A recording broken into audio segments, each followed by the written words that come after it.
Prince Rose et Princesse Épine. Chaque royaume a un côté clinquant. Certains brillent de par leur or, d'autres par une brillante armée. Mais certains, ils sont du genre magique. Prenez Tulipart. Un arc-en-ciel de tulipes. Ou Solaria, où les tournesols chatouillent les pieds du ciel. Mais accrochez-vous à vos pétales, car notre histoire se passe à Scarlet Crest. Un royaume qui était recouvert de roses. Des roses partout. Dans leurs boissons, leurs tartes, leurs chansons et, leurs gestes romantiques. Ici, l'air avait un goût de thé à la rose. Les gens portaient leurs roses non seulement sur leurs vêtements, mais aussi dans leur cœur. Qui était derrière tout ça? Le prince Florian. Ces jardins, Florian, sont en pleine effervescence aujourd'hui. Ah merci papa, je leur ai donné un peu plus d'éclat. Jette un coup d'œil à ces pétales brillants. Oh, des roses Pomponella. Dans mon jardin secret? Pour toi maman, toujours. Florian grandit entouré de l'amour de ses parents et de l'admiration de tous ses sujets. Mais un jour, il fut approché avec des nouvelles alarmantes. Prince Florian, d'énormes épines envahissent la forêt. Elle pourrait bientôt envahir notre royaume. Florian fut surpris. Voilà, respirez ce parfum, il vous calmera. C'est comme un médicament de la nature.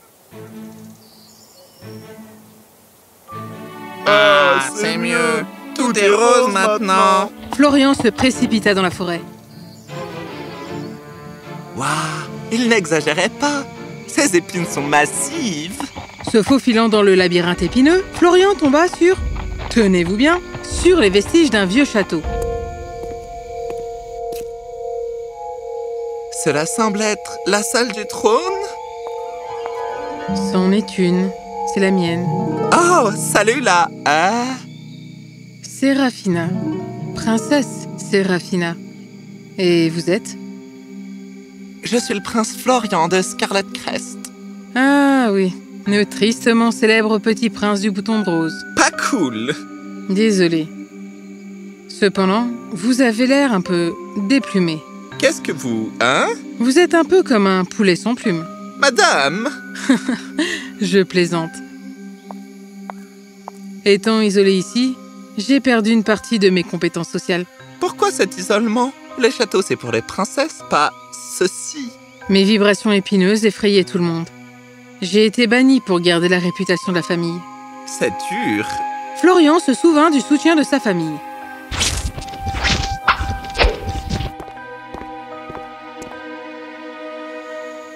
Au début, mes parents m'ont rendu visite, mais cela fait des mois maintenant.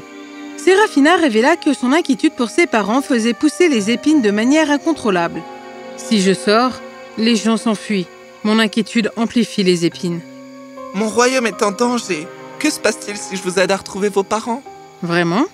S'ils sont avec vous, peut-être que les épines se calmeront. Je vous ai mal jugé, bouton de rose. J'ai dit pas de surnom. C'est juste de l'affection florale. Restez rose, mon pote. Avec un chemin plus clair devant lui, Florian sourit, rejoignant l'épisode loufoque de la journée. Quelle journée!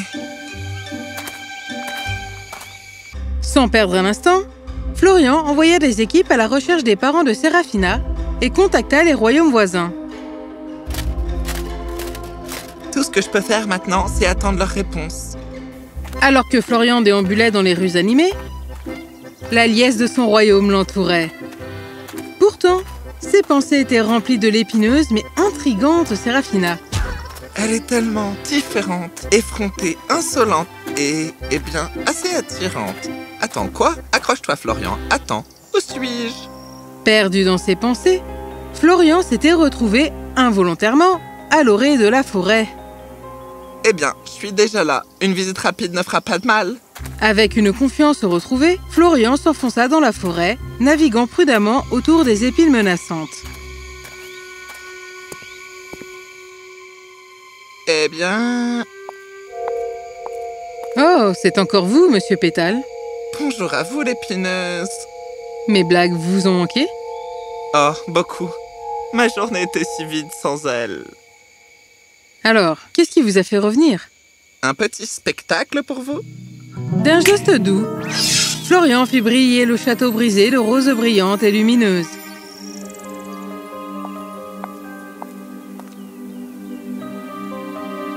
Waouh, elles sentent super bon. Elles sont spéciales pour mon royaume. Les cultiver aide mon peuple et apporte du bonheur. Je me suis trompée. Je pensais que vous n'aimiez que les choses faciles. Mais vous travaillez dur. Florian rougit un peu, ressemblant à ces roses. Je vois qu'elles n'ont pas d'épines. Je les ai faites ainsi, pour ne montrer que leur beauté. Mais sans épines, qui les garde en sécurité? Dans un endroit heureux, nous n'avons pas toujours besoin de garde. Ici, mes épines me protègent des choses effrayantes. Mais elles vous gardent aussi seuls et loin du plaisir de l'amitié.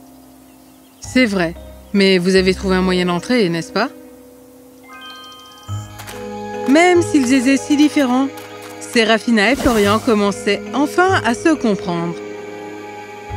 Le bon cœur de Florian commençait à faire en sorte que Séraphina se sente chaleureuse et heureuse, et son esprit fort le faisait se sentir courageux. Malgré ses efforts, Florian n'avait toujours pas de nouvelles du royaume de Séraphina. Pendant ce temps, en ce qui concernait les royaumes voisins, Prince, il y a des ennuis. Nous n'avons pas eu de nouvelles de nos amis Solaria et Tulipart. C'est étrange. Solaria et Tulipart sont nos amis. Il y a des rumeurs, monsieur. La reine Cœur de Pollen fait des histoires avec les chefs de fleurs. Impossible! C'est la reine la plus douce de tous les temps.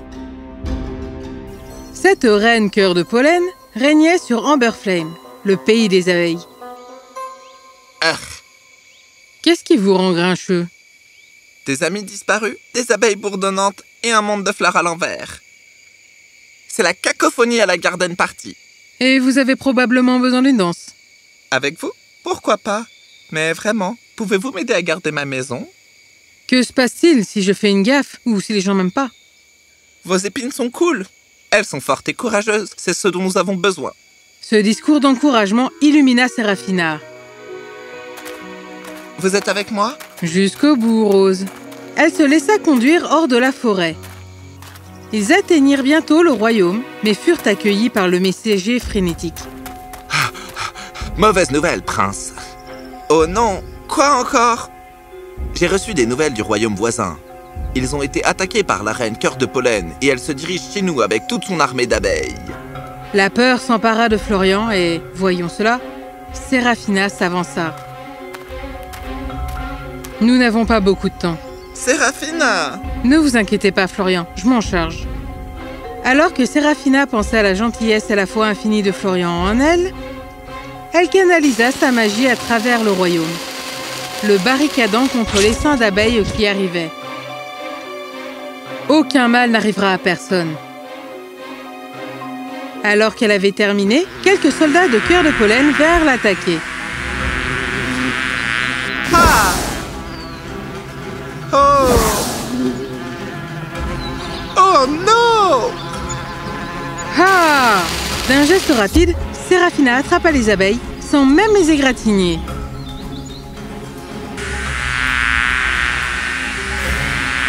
Relâchez mes abeilles, ou c'est vos amis qui vont prendre.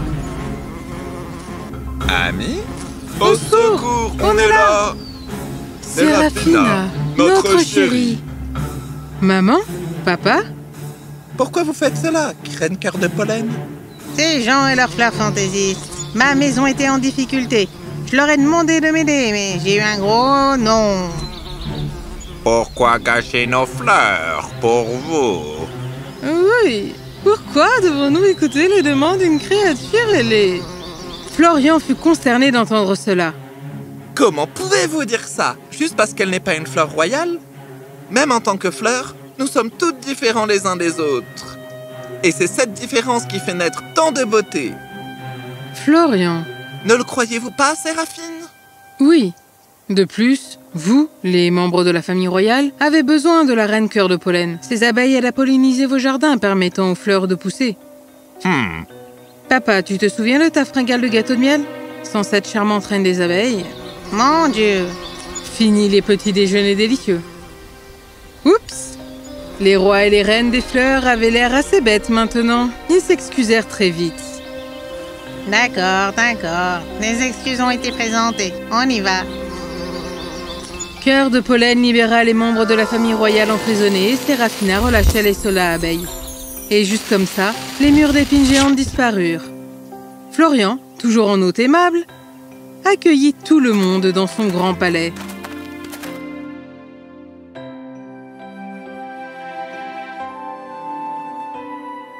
À l'intérieur de ces murs, les vieilles rancunes s'étaient dissipées. Et devinez quoi?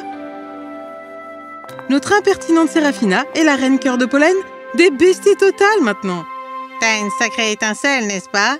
Il en faut une pour en reconnaître une autre. Tu es mon genre de royal. Sérieusement, merci à vous deux. Passez-nous voir n'importe quand, Séraphina. Je t'appollen plus tard. Alors que les autres s'éloignaient, Séraphina repéra ses parents, l'air un peu perdu. Elle se rapprocha. Chérie, nous nous sommes trompés. Merci. Tu es notre petit bijou parfait, prête à revenir? Avec un hochement de tête et un sourire, Séraphina accepta. Mais avant de partir, elle avait une dernière personne à remercier. Tout cela, c'est grâce à vous, Florian. Non, c'est vous la star. Prenez soin de vous, princesse piquante. Adieu, Prince Rose. Et elle s'en alla. Mais était-ce vraiment la fin?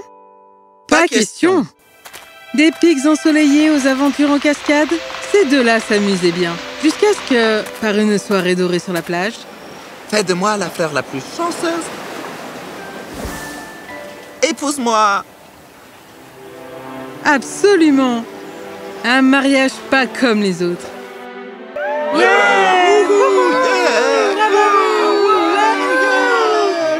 Cette histoire, il ne s'agit pas seulement de royaume ou d'abeilles. Il s'agit de célébrer les différences, d'être son propre héros et surtout d'embrasser chaque partie de nous-mêmes, nos forces et nos faiblesses. Parce que, dans la vie, si vous voulez les fleurs, vous devez accepter les épines.